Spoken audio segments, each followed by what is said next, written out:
right, so our next performer is someone that you've probably seen on Amazon Prime. He performs everywhere, in the alleys of East LA, en los pinches bares de Long Beach con las ficheras, backyard parties. Give it up for Vince Caldera.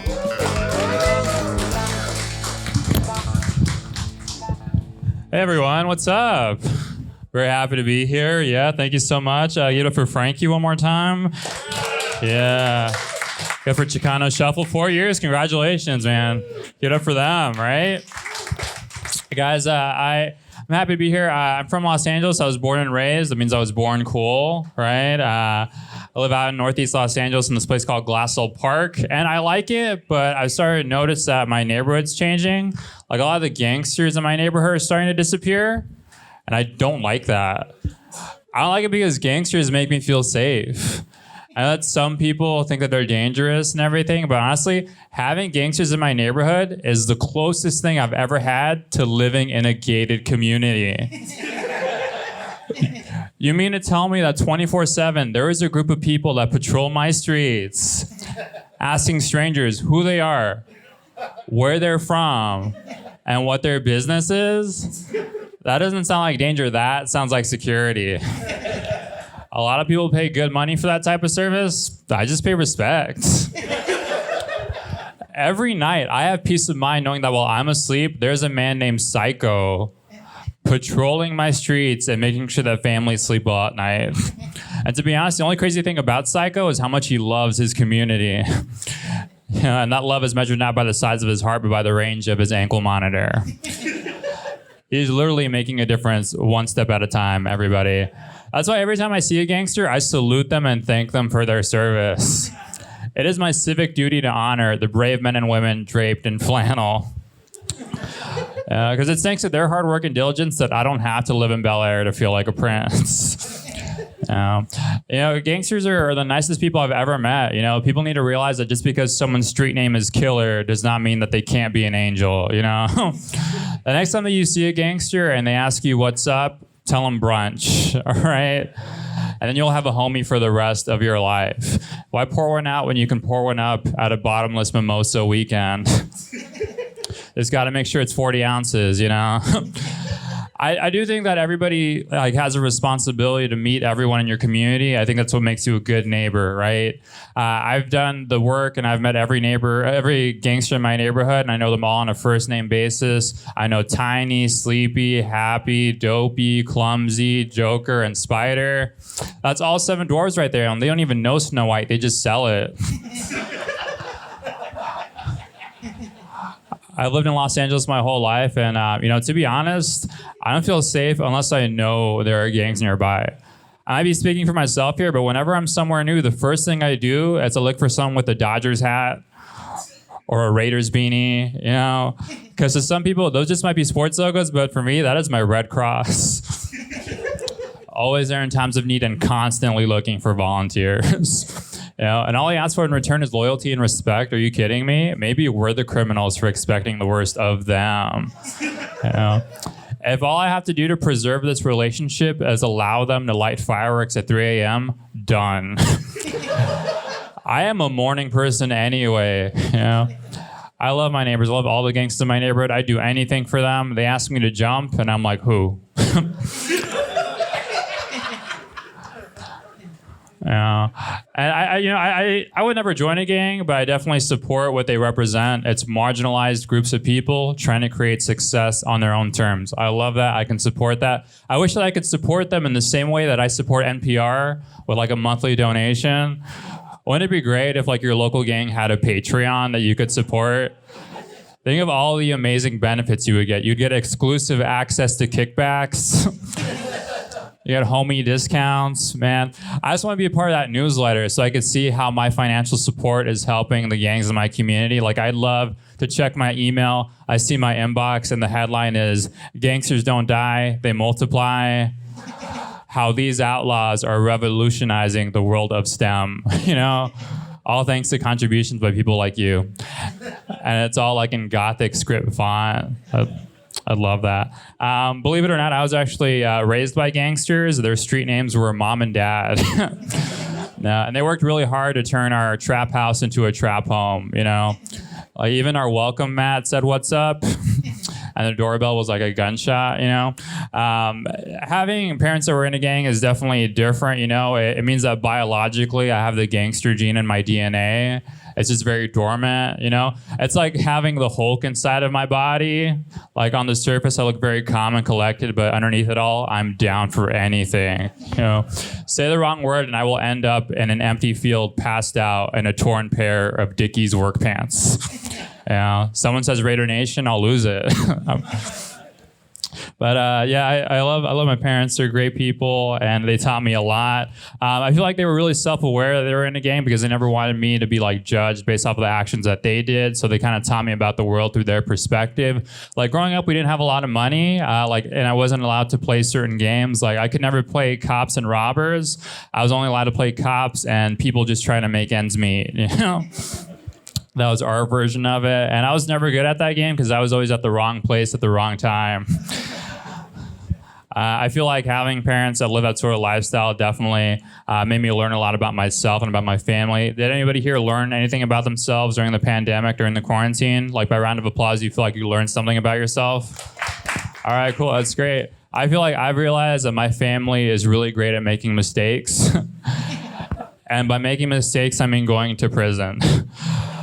I feel like collectively my family has been to prison more times than I've been to Disneyland. And that is coming from an annual pass holder.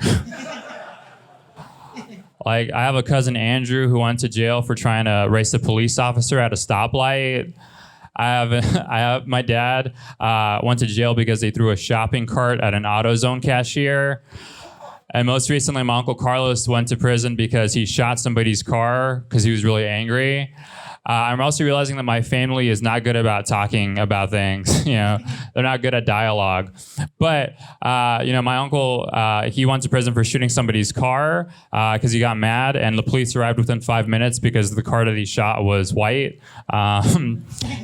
Yeah, according to the police report, that '94 Bronco had a very promising future. You guys. But it's interesting having an uncle in prison, you know, like I constantly worry about him. Before I used to be able to visit him in person, but right now we just do phone calls. And I like it, but lately my uncle has gotten into this really bad habit where in the middle of our phone calls, he'll pass me to another inmate without telling me. And that used to be really awkward, but now I just love talking to bad boys. At this point, do not talk to me unless you have 3 strikes minimum, all right? Trying to find out what every tattoo on your body represents. Now, whenever I talk to my uncle, I'm like, hey, Uncle Carlos, that's great and all, but can you pass me your friend John really quick? I want to see if you got that letter I sent him. And, you know, it is also like really interesting because I feel like I have to parent my uncle while he's in prison. Like I try my best to be there for him and give him advice. But I find that a lot of the advice that I give him is the same stuff that he told me when I was a kid. So I'll be on the phone and I'll be like, hey, Uncle Carlos, I hope you're sharpening your toothbrush at least 2 times a day. Or I'm like, hey, have fun in there. Because the friends you make in prison are going to be your friends for the next 25 to life. Or I got to tell them like, hey, it's not about the destination, it's the journey. All right. You're going to look back on all this stuff and you're going to laugh at it. I also like learning about his hobbies. He has a lot of interesting hobbies. He recently told me that he has a new addiction, and it is freestyle rapping. And I don't think I support it, you guys, because I have to pay for all these phone calls. I need him to like justify 25 cents a minute, you know? Like I want bars harder than the ones keeping him in his cell, you know? Like, I want verses so hot. Like, they record every single one of our phone calls. I want verses so hot. The judge puts them back on trial. They play the tapes, and they're like, you know what? The defendant is innocent, but these rhymes are criminal. I sentence you to the booth. You know, I like seeing what's up with him. I mean, I feel like my family just like teaches me a lot about myself. That's really cool that you can learn about yourself, about your family, where you come from. Right now, I've been visiting my grandmother a lot because I live with her. And I'm realizing that she's a very paranoid person. Like my grandmother loves to watch the news, except she watches a very particular kind of news. She watches the Spanish news. I don't know if anybody here is familiar with the Spanish news, right? The Spanish news is basically like if they combined World Star Hip Hop and Fox News to create a 24/7 channel of fear. That's what it's like every night. And the one that she watches is called Al Extremo. I don't know if you guys know that one. Literally translates to the extreme. I don't think I want my news to be extreme. I want it to be credible. Remember when news stations were named after numbers? I miss that. Like, I don't want to watch the news that seems like it could be sponsored by Monster Energy, you know? But she watches it, and it's crazy because like the American news kind of makes you doubt your country. The Spanish news makes you doubt reality, right? Like a headline on the American news would be like, hey, is something in your fridge killing you? Details at 11. The Spanish news is like, hey, is the sun actually the devil? Okay. You know, and it's different too because like you don't really have like the same things. Like there aren't sports highlights, but they'll show you like a supercut of a bunch of things that look like the Virgin Mary. Yeah, you know, they'll show you Exorcist footage and everything like that. I decided to watch it one night with my grandma so I could understand where all that fear comes from. And on the night I decided to watch the Spanish news, the headline, the top story was gargoyles in Peru. I decided to watch it because I was like, all right, maybe we finally discovered them. And I'm watching it with her. The correspondent is like, we're going to go live to the beaches of Peru with our correspondent, Jonathan. Jonathan, what do you see? Tell us about those gargoyles. They cut to him. He's at the beach, and he's literally like this, and he's looking at the screen. He's like, no gargoyles here. Back to you. They still ran that. It's basically like you just followed a rumor. Could you imagine running a story where you only have a lead and nothing else? It's like that every single night. And I look at my grandma and I'm like, can you explain that? And she's like, well, you know what? Gargoyles are very elusive. Are you defending an imaginary creature with an even more imaginary fact? Yeah, I don't know. I love my grandma because like she used to always make me like watch stuff with her all the time. Like I used to watch a lot of horror movies. I love horror movies, not because I like being scared, but because I feel like it's the only place where white people are held accountable for their actions. Like it's really the only place where I've seen them feel like face any consequences for anything, you know, like building property on sacred land, touching culturally significant artifacts, or naming their child Damien, you know. And I loved it because like I would watch horror movies with her all the time. I started to realize like I learned about race because of horror movies. Like I'm starting to realize like the only person of color white people trust is the devil, you know. And it's crazy because like I really did see like the difference between being white and being Mexican in horror movies, you know? Like I realized that I would never ever be in a horror scenario. Like I would never have gone to Camp Crystal Lake because I can't even go to my cousin Crystal's house. You know, and I wouldn't even experience the whole like sleepaway camp thing either, because like if anything, I would probably just get the prequel version. I would get Thursday the 12th, where I have to try to convince my grandparents to let me go to the trip, and then I get the sequel to that. I'd get Saturday the 14th, where they'd be like, "Look, I told you so," and it would be on the Spanish news, right? You like how I tied that all together? Thank you so much. I've been doing a lot of research about my community. I think that's really important to do. And I found out that my local McDonald's has a better Yelp review than the police station. And that should not be true at all. Apparently, the only star the police station has actually belongs to the sheriff, you guys.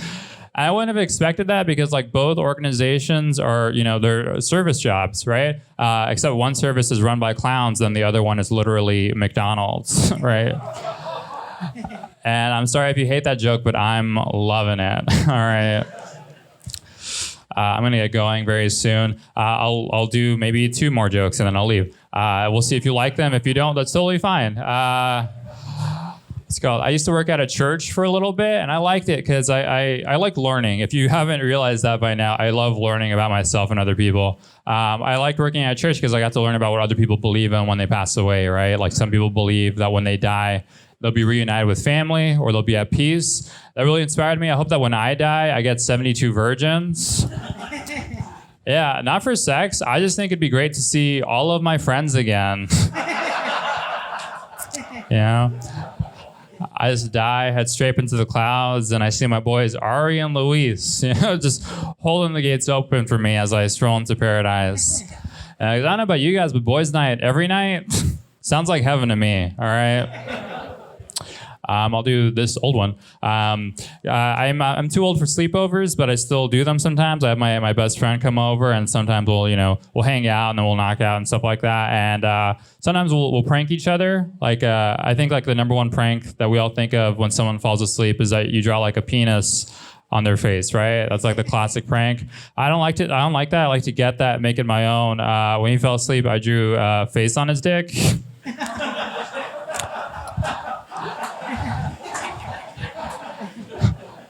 That way, when he wakes up, he's like, oh man, he got me. Again. Guys, I'm Vince Caldera. Thank you so much.